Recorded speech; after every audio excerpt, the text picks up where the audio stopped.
Et monsieur, bonjour, ravi de vous retrouver dans cette vidéo pour vous présenter un nouvel ouvrage Électromagnétisme et ondes, exercice. Cet ouvrage des éditions de Svigne de André Moussa, professeur honoraire à la faculté des sciences de Grenoble, ainsi que Paul Ponsonnet, professeur agrégé au lycée de Lyon-Parc. Voilà cet ouvrage d'exercice de l'électromagnétisme et des ondes. Il contient 48 exercices très intéressants et très avancés de l'électromagnétisme et des ondes. Voilà l'ouvrage Physique, exercice, électromagnétisme et ondes. Voilà les éditions des Vignes de Lyon. Voilà la préface. Voilà la série d'exercices. Donc l'exercice 1 donc, pour l'énergie électrostatique.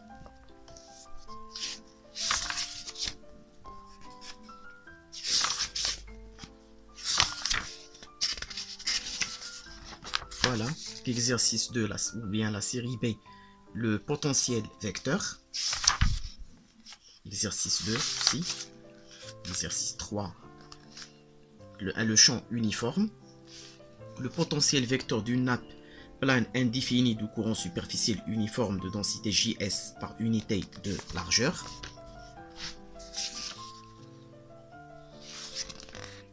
L'exercice 5, potentiel vecteur d'un petit circuit plan ou boucle de courant situé autour d'un point O dans le plan X ou Y. L'exercice 6, bien sûr, quadrupole magnétique axial. Voilà donc la série d'exercices. Et l'exercice 7, il traite donc la jauge de Gauss. Pour la série C, donc l'énergie magnétique, inductance et force magnétique. Donc l'exercice 1, il traite le calcul d'une inductance par la première méthode, ainsi que par une seconde méthode. Voilà. L'exercice 2, donc il traite de circuits C1 et C2 parcourus par des intensités I1 et I2 et bien sûr le calcul de leur énergie magnétique.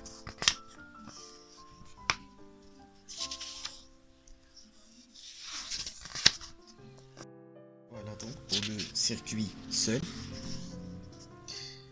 Voilà l'exercice 3, donc l'étude de deux conducteurs cylindriques, l'étude donc du potentiel vecteur de deux conducteurs cylindriques, l'inductance linéique, la force magnétique. Voilà.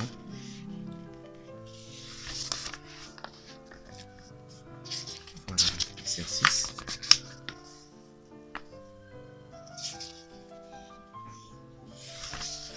L'exercice 4, donc le calcul d'inductance.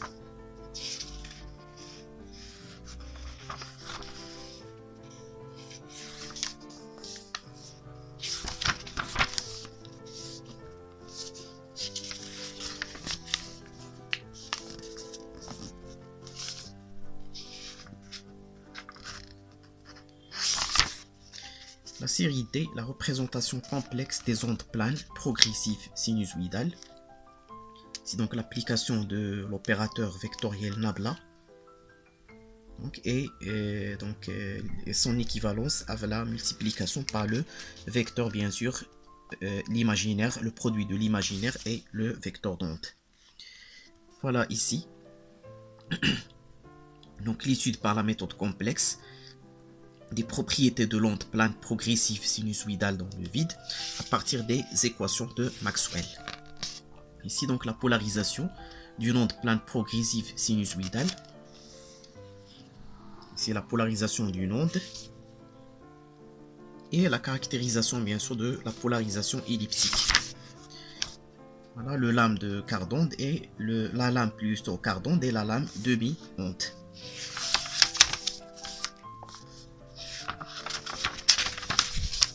Voilà l'analyse d'une vibration. Exercice 5.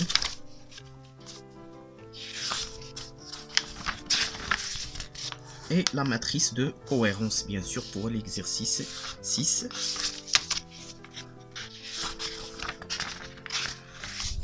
Voilà la série E produit potentiel scalaire et potentiel vecteur, ainsi que les potentiels retardés. Ici donc les champs magnétiques associés donc au champ électrique E. Voilà leur calcul, leur détermination.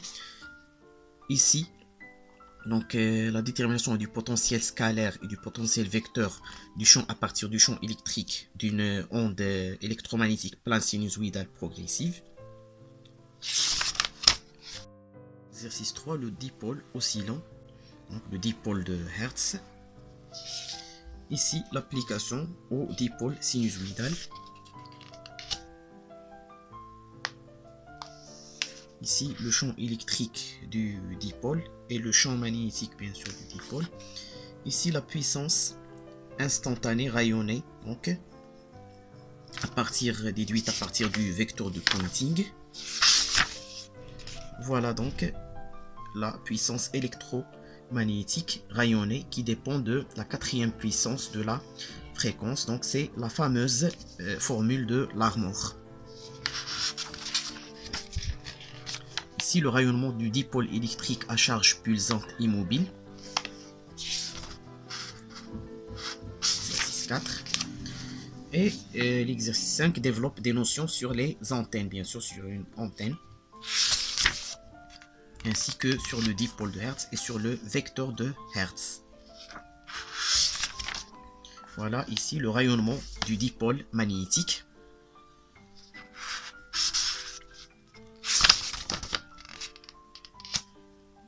Voilà la puissance moyenne rayonnée, dépendant bien sûr du carré du moment magnétique. Voilà la puissance donc du dipôle magnétique et la puissance du dipôle électrique, donc, et leur rapport qui est égal au carré bien sûr du rapport de la vitesse de la charge ou bien du dipôle, c'est-à-dire la vitesse de l'électron et la vitesse de la lumière divisée par 4. La série F, le vecteur de Poynting, rayonnement donc d'un condensateur plan à armature circulaire. Voilà. Et c'est ici l'effet Joule, exercice 2, l'essence dissipée par l'effet Joule, la quantité de mouvement et la pression de radiation. Bien sûr, la notion de la quantité de mouvement électromagnétique a été introduite par Max Abraham et la notion de la pression de radiation a été étudiée par Maxwell, par Arrhenius ainsi que par Lebedev. La série G, puissance complexe et vecteur complexe de Poynting. Voilà quelques rappels plutôt. Ici donc l'étude du générateur de tension sinusoïdale d'impédance interne complexe. Ici le vecteur champ électrique dans le vide.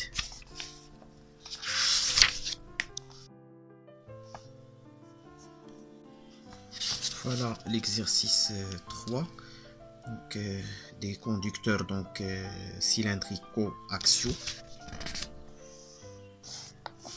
Le champ magnétique, le champ électrique, les densités de charge superficielle sur les armatures, les densités linéiques, ainsi que les champs magnétiques, les champs électriques et les puissances rayonnées. Voilà. L'exercice 4, donc système de conducteurs parfait, cylindrique de génératrice parallèle bien sûr à OZ, de longueur indéfinie et dont les sections droites peuvent avoir des formes quelconques. Voilà.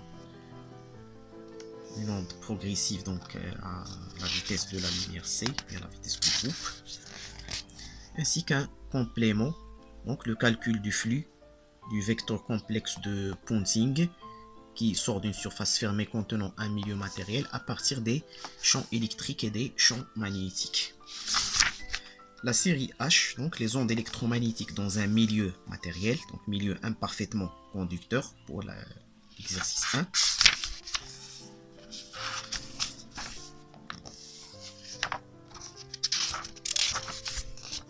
Voilà donc les solutions donc détaillées de ces exercices. L'exercice de milieu diélectrique transparent. Voilà.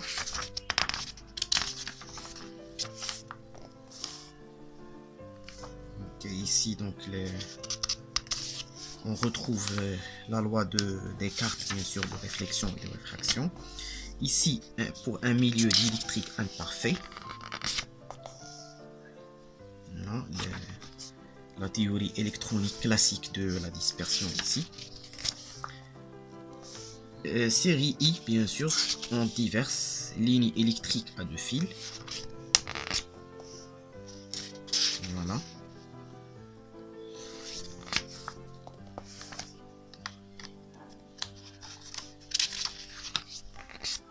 Vibration longitudinale d'une barre mince. Célérité du son dans un fluide. Coup de Bélier.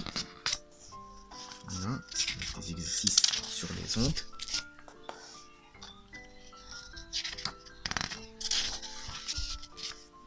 Voilà donc la solution détaillée de cet exercice.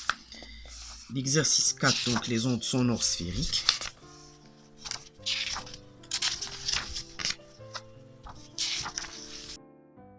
La série J, notion sur les courants de Foucault, Léon Foucault, le père fondateur bien sûr de l'optique, l'un des pères fondateurs de l'optique ondulatoire. Donc ici, un rappel. Voilà, les conditions à la surface du conducteur et les courants de Foucault à très basse fréquence. Ici, l'exercice 1. Donc, le cylindre conducteur en rotation. Voilà donc l'exercice. Et sa solution, bien sûr, détaillée. L'exercice 2, donc l'étude d'une sphère conductrice en rotation.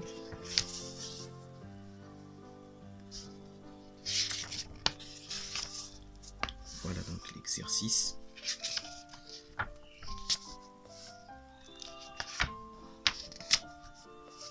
La série K, donc, électrostatique du diélectrique linéaire. Ici, donc, les conditions de passage à la séparation de deux diélectriques linéaires de permittivité relative epsilon R et epsilon prime R. Donc, s'il n'y a pas bien sûr de charge superficielle excitatrice.